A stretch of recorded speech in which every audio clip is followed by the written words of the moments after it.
Pemirsa, program makan bergizi gratis di Kabupaten Ogan, Komering Ulu Timur yang akan dilaksanakan pada awal bulan Februari 2025 nanti menuai sambutan positif dari wali murid.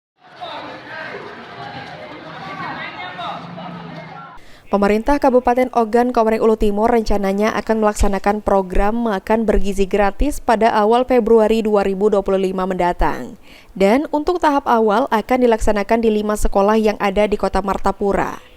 Di antaranya TK Bayangkari Martapura, SD Negeri 2 Martapura, SMP Negeri 1 Martapura, MTS Ogan Komering Ulu Timur, dan SMA Negeri 2 Martapura.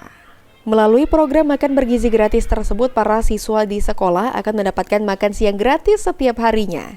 Program ini bertujuan untuk membantu memenuhi asupan gizi bagi siswa.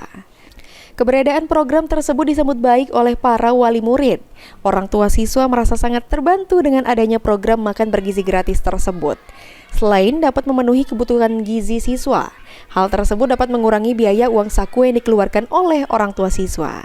Anggapan kami orang tua, ya bersyukurlah karena anak-anak dapat makan gratis, ya teratur. Yang pastinya anak-anak tidak telat makan. Harapan ke depan Bu dengan program ini apa Bu? Kalau bisa ya seterusnya. Terus apakah Ibu akan tetap memberi uang saku pada anak terkait dengan program? Iya, tetap dikasih uang saku karena kan pagi harus sarapan dulu. Beli sarapan, minimal beli sarapan kalau di rumah belum sarapan. Orang tua siswa berharap program makan bergizi gratis dapat terlaksana dengan baik dan dapat berkesinambungan guna menjamin terpenuhnya kebutuhan gizi bagi siswa. Elvandri Jefriadi, Pol TV.